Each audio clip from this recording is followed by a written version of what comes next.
Luis. Misión cumplida. El tercer rival había caído a manos del vengador fronterizo. Una cruz más en el cementerio, cortesía del odio.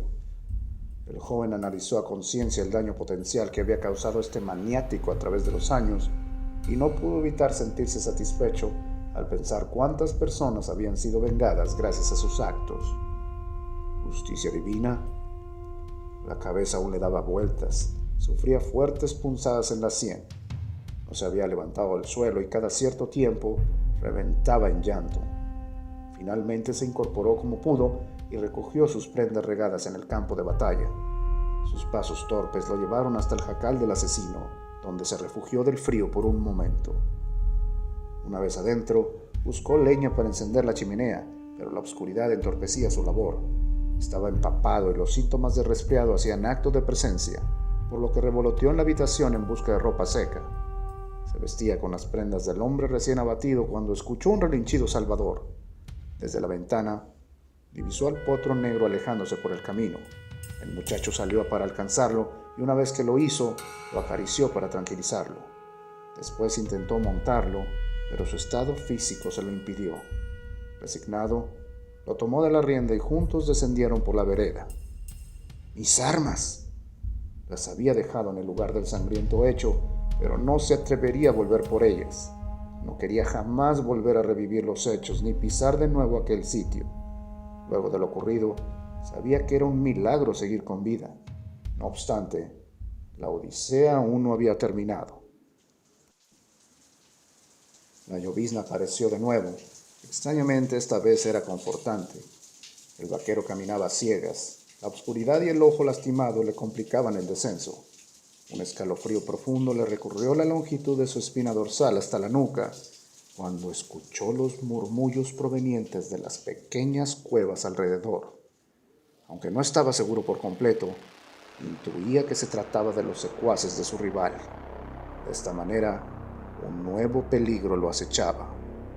Continuó caminando junto a su nuevo caballo sin gesticular con violencia, mientras las siluetas enemigas se movían de un lado a otro, rodeándolo sin prisa. Luis observaba con cautela para no retarlos. No tenía intenciones de volver a pelear. Físicamente estaba acabado. Su andar lo delataba. Él mismo lo sabía. «¿Regresó?», murmuró uno de los cuatreros sorprendido. «¿Mató al lobo?». El muchacho tragó saliva con nerviosismo. La garganta le reventaba de dolor por el frío y por la agresión sufrida. A la distancia, podía percibir un olor a hierba extraña y divisaba vagamente las diminutas llamas de varios cigarrillos dentro de las cuevas. «¿Será muy entrón el chamaco o qué?», cuestionó una sombra con escepticismo. «Pues aquí se le acaba», respondió otra voz a los pocos segundos. Las siluetas tomaban forma humana conforme se iban acercando. «¿Cómo ves? ¿Lo quebramos?», le susurró una sombra a otra que se encontraba a su lado. «Dios, cuídame por favor. No creo que me haya salvado del lobo para dejarme morir aquí». El terror parecía no tener fin. Apenas unas horas atrás, había lidiado con el hombre más cruel y sanguinario que había conocido en toda su vida, y ahora tenía que vérselas con sus secuaces. Sus frases lo hacían considerar la muerte de nueva cuenta, pero se rehusaba a creer en un final tan opaco. En aquel momento, el joven era un mar de cansancio y desánimo. «Lo dejo en tus manos. Yo ya no puedo hacer nada más. Jesús, eres mi pastor. Guíame por donde creas conveniente». Entonces Luis prosiguió con su camino.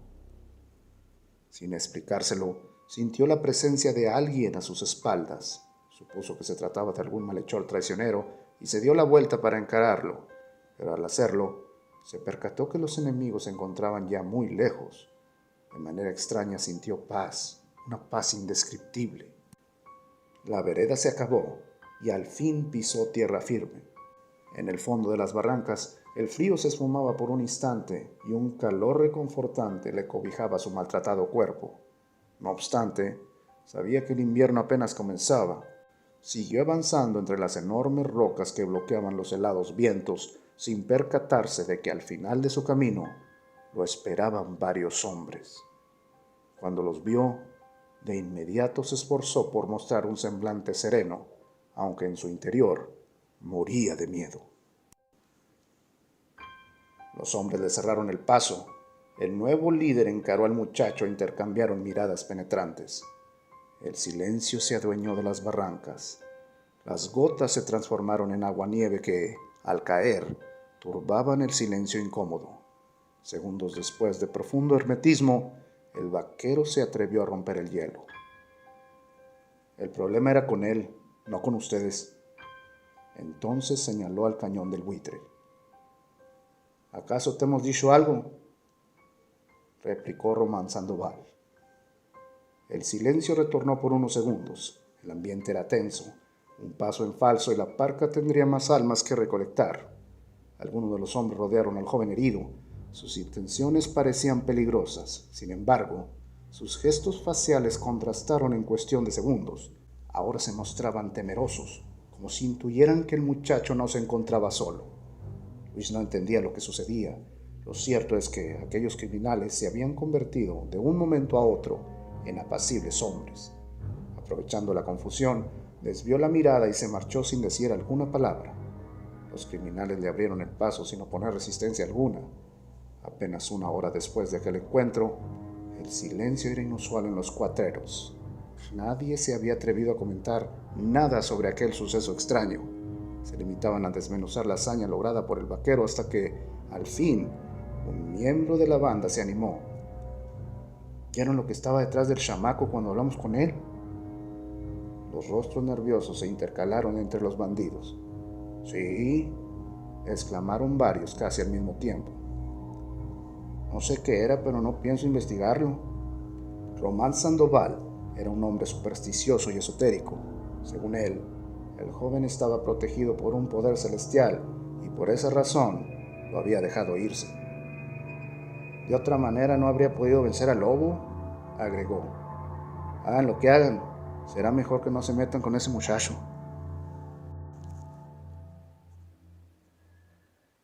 La Cordada.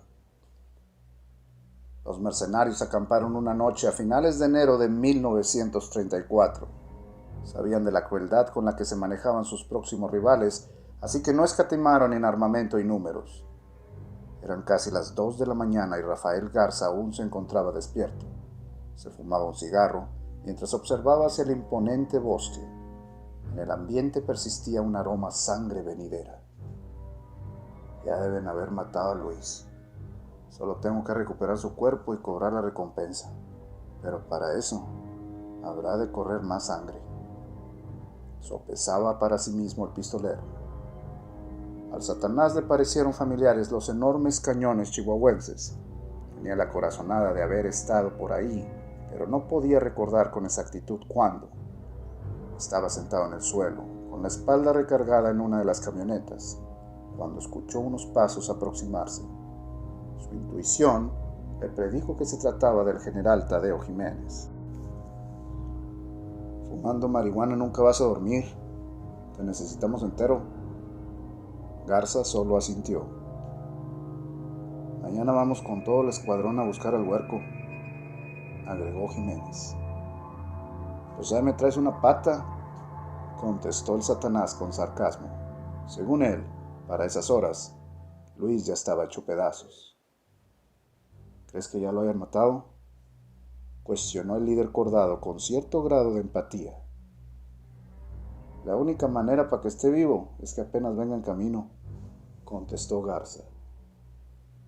Conversaron por unos minutos más hasta que Jiménez lo obligó a dormir un par de horas, al menos.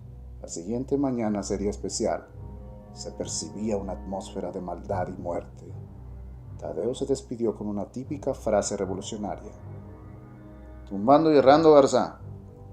Rafael volvió a sentir.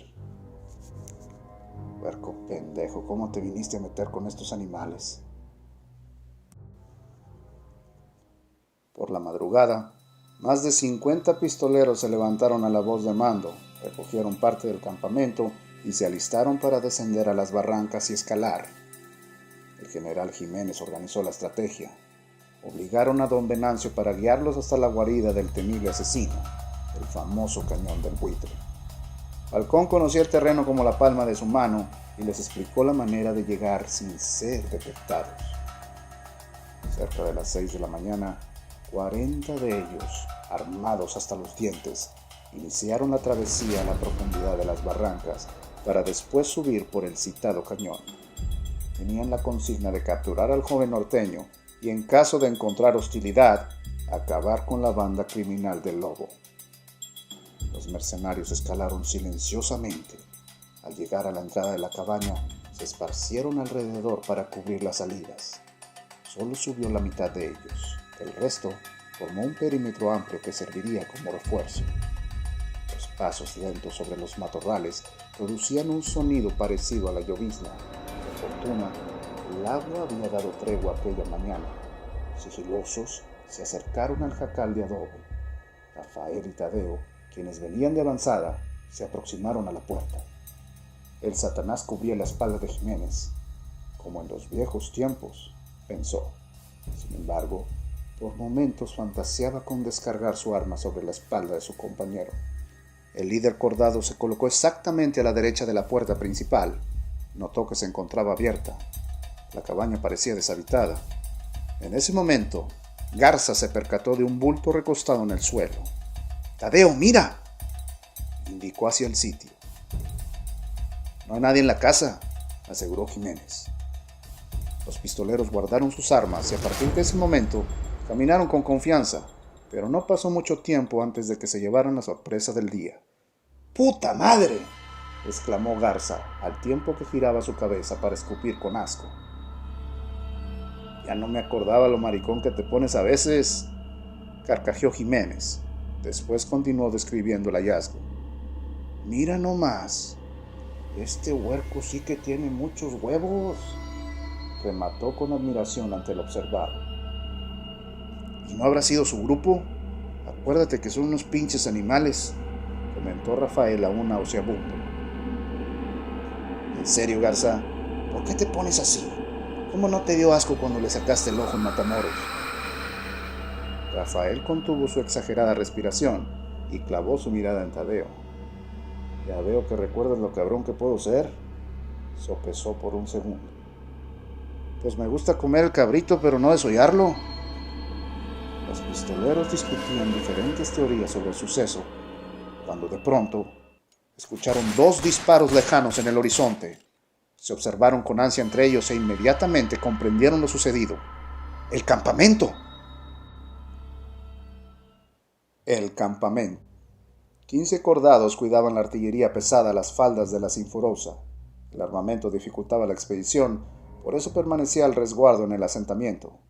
Uno de los hombres, Aristeo Gutiérrez, caminó fuera de la zona cuando escuchó el corte de cartuchos justo detrás de él. Varios rifles le apuntaban. «Arriba las manos, cabrón». Aristeo obedeció sin reparos. Los habían sorprendido totalmente descuidados.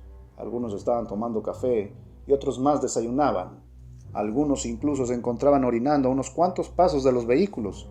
Ninguno de ellos esperaba un ataque tan eficaz y certero. Aristeo volvió desarmado y con un rifle apuntándole la nuca. Observó que sus compañeros también habían sido sometidos. 2 de ellos habían muerto de varios disparos. Gutiérrez no pudo contener su ira y los maldijo. «¡Hijos de puta! ¡No saben con quién se metieron!». Pero al instante fue controlado. «¡Cállese el hocico! ¿Quién es el que tiene el arma apuntando?», reprimió el enemigo. De inmediato, Román Sandoval tomó el mando de la situación. Hincó a los 13 rehenes mientras sus hombres aprovechaban para robar todo lo que encontraban. Uno de sus secuaces descubrió el arsenal de armas. «Jefe, mire nomás lo que me encontré». El nuevo líder de la banda se encaminó a su compañero y al llegar al sitio levantó la lona protectora en uno de los vehículos, observó atónito el cargamento y aplaudió jubiloso. «Con estas máquinas nadie nos podrá detener, ni siquiera los federales». La alegría era evidente en toda la banda de criminales. Hubo gritos y disparos de festejo al aire. Desbordaban felicidad por el descomunal hallazgo. Ahora tenían inventario para años. Buscando un poco más, Encontraron comida y entonces decidieron rehacer el campamento para alimentarse. Descansaron cerca de 2 horas. Habiendo asegurado el gran botín, se dieron cuenta de que ya no necesitarían de Venancio Falcón para proveerlos. Entonces, antes de partir, Román ordenó matar a todos los prisioneros. Los cordados seguían hincados, con las manos en la nuca. Román llamó a uno de sus secuaces, y luego de entregarle un revólver que se tomó de la cintura, le ordenó que empezara la masacre. Luego comenzó a alejarse. Para su sorpresa, uno de los prisioneros habló de forma retadora. ¿No tienes los huevos para hacerlo tú mismo o qué? Al escuchar aquella declaración, Sandoval se detuvo y se dio la media vuelta. Entonces retomó el arma que le había entregado al subordinado y sin piedad le disparó a aquel insolente. El cuerpo cayó desmadejado, con un sendo agujero en plena frente. En ese momento, los rostros nerviosos de los cordados pisaron la frontera del terror. Siempre habían estado del otro lado de la balanza hasta aquel día. ¿Qué decías?, preguntó con sarcasmo el nuevo líder criminal a aquel cuerpo inerte. Esta acción sacó de quicio a los rehenes. Los reclamos de piedad se acentuaron en todos, excepto por un prisionero que reía ante la terrible situación. Román se extrañó de la conducta y caminó hasta él. ¿De qué te ríes?, preguntó con el arma aún en la mano. El mercenario seguía carcajeando psicóticamente. Su mirada estaba clavada en el vacío boscoso. «¡Contesta, cabrón!». El pistolero reaccionó, hizo contacto visual con Román y respondió de forma espeluznante. «¿Te vas a morir?», sonrió de manera diabólica. Sandoval frunció el ceño desconcertado. Segundos después, su cabeza volaría en pedazos. Una lluvia de balazos cayó sobre todos en el campamento. El rugir de los Mauser provenía del frondoso y blanco bosque. Disparos de todos calibres atravesaban los cuerpos de la banda criminal. Polvo blanco despedazado brotaba del suelo por las balas fallidas. Pedazos de leña caían destrozadas de los pinos, que apenas si servían como refugio ante aquella batalla infernal. El salvaje regreso de la cordada arrasó con los criminales del Cañón del Buitre, dejando apenas a 3 sobrevivientes, quienes lograron escabullirse en el inmenso bosque. En menos de 24 horas ya habían perdido a 2 líderes, pero eso ya no les importaba. Por su parte, Venancio Falcón no daba crédito al enfrentamiento que acababa de presenciar. El rumor sobre la cordada era cierto. El general Jiménez ordenó limpiar el área del combate. Los cordados amontonaron todos los cuerpos sin vida de sus enemigos, mientras Rafael Garza Cantú asesinaba sin compasión a cualquier sobreviviente que encontraba. Una vez reunidos los cuerpos, extrajeron combustible de sus camionetas y enseguida los quemaron en presencia de Venancio. Fue entonces que comprendió que no existía diferencia entre estos y los bandoleros muertos. Los cordados se comportaban tan bien como auténticos animales. No estaba de acuerdo con los métodos utilizados. Aún así, no pudo evitar sentir un alivio en su corazón por el final de aquellos malhechores. Luego, una gran pena lo aquejó por los ciudadanos que tuvieron que aguantar a este otro grupo sanguinario. «Completa la frase, Garza», le llamó Tadeo. «El que a hierro mata, se lo carga la chingada», contestó sin ninguna rima el pistolero de Nuevo León. Venancio expresó su repudio y recriminó el acto de barbarie.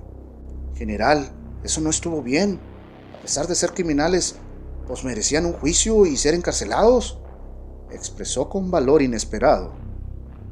«Le dije que no nos subestimara, pinche bola de animales. Primero debimos cortarlos en pedazos y luego quemarlos». Falcón quedó atónito ante la respuesta de Jiménez. Buscó con la mirada quién apoyara su versión, pero se sabía superado en opinión. No tenía caso discutir. «¿Qué no dijo usted que merecían morir?», le preguntó el Satanás mientras Falcón se encogía de hombros. «Supongo que con solo escuchar la noticia hubiera sido suficiente, ¿cierto?». Tadeo sonrió a la distancia. «No es lo mismo vivirlo en carne propia, ¿verdad?», agregó. Venancio guardó silencio y meditó lo sucedido. Si lo hace sentir mejor, vaya y pregunte a los familiares de todos los que asesinaron esta pinche bola de cucarachas. Tal vez ellos le den la respuesta que busca. Garza se guardó el arma en la funda. Falcón recordó a todas las víctimas del lobo y su grupo y solo entonces rectificó su postura. Tiene razón. El que a hierro mata, a hierro muere. Gracias. Se excusó de aquellos pistoleros y luego se marchó. Una extraña tranquilidad lo colmó durante el camino a Huachochi. La sonrisa le volvió a la boca cuando supo que no tendría que comerciar armamento nunca más. Al fin se dedicaría única y exclusivamente al negocio del ganado y a lo que más le importaba, su familia. Rafael Garza escribía sobre un cartón maltratado cuando fue apresurado por Tadeo. «Ya es hora, Garza, vámonos». El Satanás asintió con prisa y clavó una estaca en medio del muladar de cuerpos calcinados. Ahí colocó un cartón que decía: «A todos los ciudadanos y pobladores de la región, les comunicamos de la manera más atenta que ya no tengan miedo de ninguna banda de criminales. Y para los bandidos, esto es lo que les pasará si siguen atormentando a la población. Atentamente, La Cordada».